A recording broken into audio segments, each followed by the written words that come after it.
Já, fundarstjóri, ágætu fundargestir. Bara lykilatriði að Guðmundur fá ekki að vita af þessu. Það gæti orðið svona styrðara samkomulagið í ríkisstjórninni þó að það sé einstaklega gott og gott að hafa Míramann í stóli umhverfisráðherra.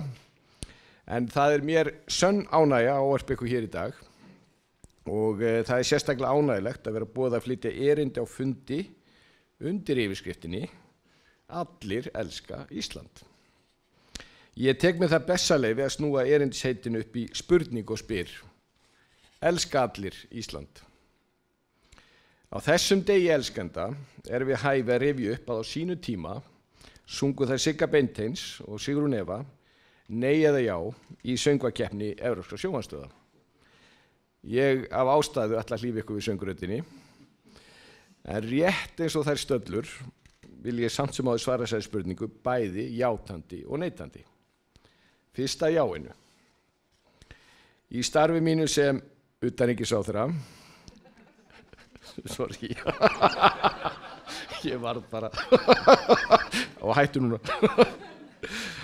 síðastliðin 2 ár hef ég hitt fjölda ráðherra og framkvæmdastjóra alþjóðlegra stofnana og fyrirtækja og get ekki annað en fyllst stolti þegar ég finn hversu sterkt orðspor Íslands og Íslendinga Jákvæð athygli umheimsins í okkar garð mikið ánægjuefni.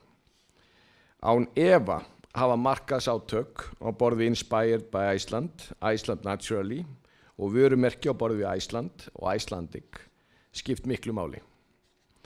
Þau standa fyrir hágæða íslenskar afurðir í alþjóðlegu markaðsstarfi. Vörumerkin gæðastimpill á íslenskar útflutningsvörur og útflutningsþjónustu. Íslensk fyrirtæki geta tengt sig uppruna sínum og njóta góðs af jákvæðri ímynd landsins. Þetta virkar vegna þess að það innistæða fyrir þessu. En það kemur margt fleira til en markaðsherferðir og sterk vörumerki. Orðspor Íslands verður til með samvinnu okkar allra. Hvert og eitt ykkar. Og þar á meðal fyrirtæki á borð við Geosilica, Brugghús Borgar, Base Parking og Brauð & Co. Og önnur sem hér í dag og þau sem eiga þátt í því.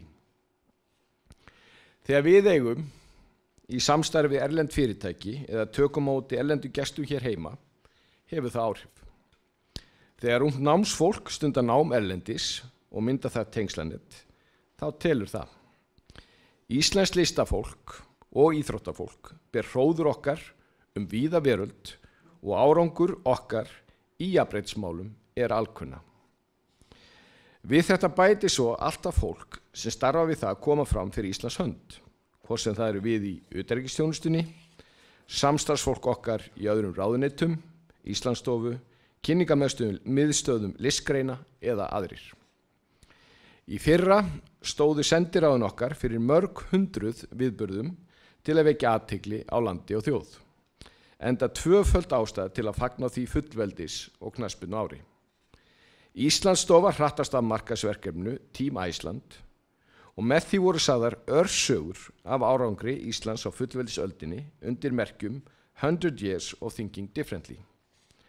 Þarna reyndu við að svara heiðarlega og af óvanalegri hógværð spurningunni hvernig okkur Íslendingum tókst þrátt fyrir náttúruhamfarir, vosbúð, frostavetur og faraldra að byggja upp nútímalegt og gott samfélag hér á hjara veraldar á einungis 100 árum. Við eigum svo sannarlega nóg af sönnum, góðum sögum að segja.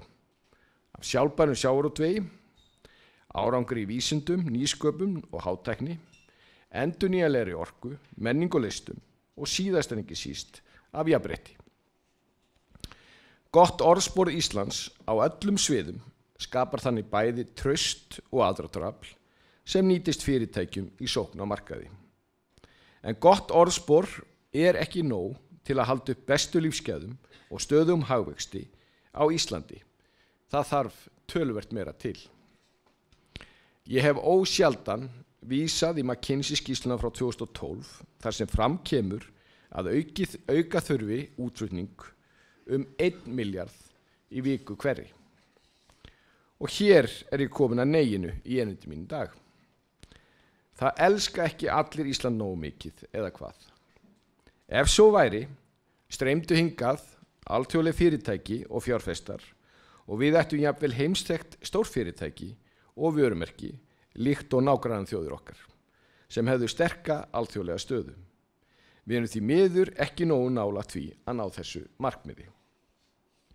Staðreyndin sú að undanfarin ár hefur heildar útflutningur aukist allt of lítið. Hluta skýringarnar má rekja til óhagstæðrar gengisþróunar, en betur má ef duga skal. Við í utanríkisþjónustunni þurfum að gera okkar. Undanfarin 2 ár höfum við brett upp ermar og reynt að velta við öllum steinum í okkar leit. Í skýrslunni utanríkisþjónusta til framtíðar sem kom út fyrir rúmi ári síðan lögðum við fram yfir 150 tillögur hvernig við getum gert betur. Meðal annars í þágu íslenskra fyrirtækja á alþjóðavettvangi. Það gaman að segja frá því í dag höfum við framkvæmt 114 af 151 tillögu. Þessa mundir stýrir Björn Bjarnason úttekt starfshóps stjórnvalda kosti og galla EES aðildar. Ég þess fullviss að sú úttekt muni leiða í ljós mikilvægi EES fyrir íslenskt atvinnulíf. Við höfum þegar ráðist í eflingu hagsmunagæslunar á vettvangi EES til að koma sjónarmiðum Íslands betur á framfæri. Það markmið hjá okkur og eina tillögunum í skýrslunni sem reyndar komið frá þessum samtökum. Að EES-reglur verði innleiddar þannig að þær verði minna íþyngjandi fyrir íslenska hagsmunaaðila.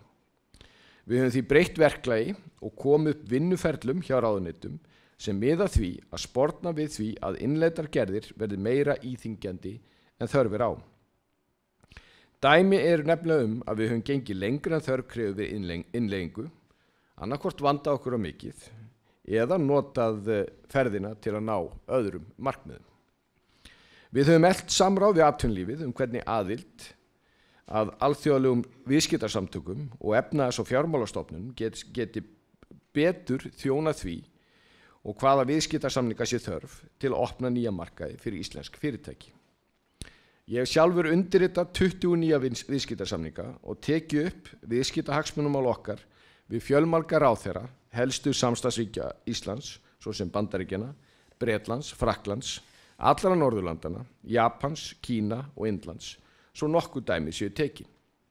Ég hef farið fyrir viðskiptasendinefndum og opnað viðskiptaþing erlendis til að kynna íslenska vöru og þjónustu. Ég hef einnig setið ófáa fundi með forsvarsmönnum íslenska fyrirtækja og samstarfsaðilum þeirra erlendis.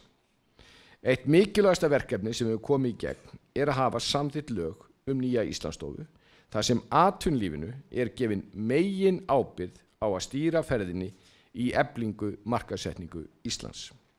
Nýskipuð stjórn, nýráðinn framkvæmdastjóri og nýtt og skilvirkara skipulag gefa von enn öflugri Íslandsstofu sem verður betur í stakk búin til að styðja við útflutning, fjárfestingar og markaðssetningu Íslands. Þetta verður gert í samstarfi við fjölmarga aðila og ekki síst utanríkisþjónustuna. Nú unnið að undirbúningi langtímastefnu í samstarfi við hagaðila nýja alþjóðlega sókn Íslands á markaði. Hér áherslan ekki síst á að vinna með grasrótinni í atvinnulífinu. Unnið að umfangsmikilli greiningu á samkeppnishæfni og sóknarfærum Íslands annars vegar og hins vegar á því hvernig efla megi stuðningskerfið sjálft, ekki síst úti á mörkuðum. Heimurinn að breytast hratt og miklu hraðar en flesti gerir sig grein fyrir. Við sjáum að kínverska millistéttin telur brátt 0,5 milljarð manna og nú þegar fjölmennari en allir íbúar Bandaríkjanna og Kanada samanlagt. Nýjar siglingaleiðir í grennd við Íslands munu opnast brátt sem munu breyta mjög mynstri vöruflutninga og þjónustu verslun. Reyndar þýðir opnun norðurskautsins styttingu á siglingaleiðinni 40% á milli Asíu og Evrópu. Það svipuð áhrif og þegar að Suez-skurðurinn og Panama-skurðurinn var opnaður. Við þurfum því að halda árverkni okkar og sveigjanleika til að takast á við nýja tíma. Við þurfum að vinna öll saman að því að verja hagsmuni okkar en sýna jafnframt áræðni til að sækja á nýja markaði? Nei eða já, af eða á, erfitt er ofta að finna svarið, þó að ég vona því að finna það hjá þér. En það er einmitt hjá ykkur, kæru fundargestir, og þeim fyrirtækjum og stofnunum sem þið starfi hjá þar sem svörin verða til. Samvinna við atvinnulífið og fyrirtækin er undirstaða þess að starfa okkar á sviði viðskiptaþjónustu skili árangri. Megi það verða farsælt og öflugt hér eftir sem hingað til. Ég þakka gott hljóð og óska ykkur góðs og elskulegs fundar.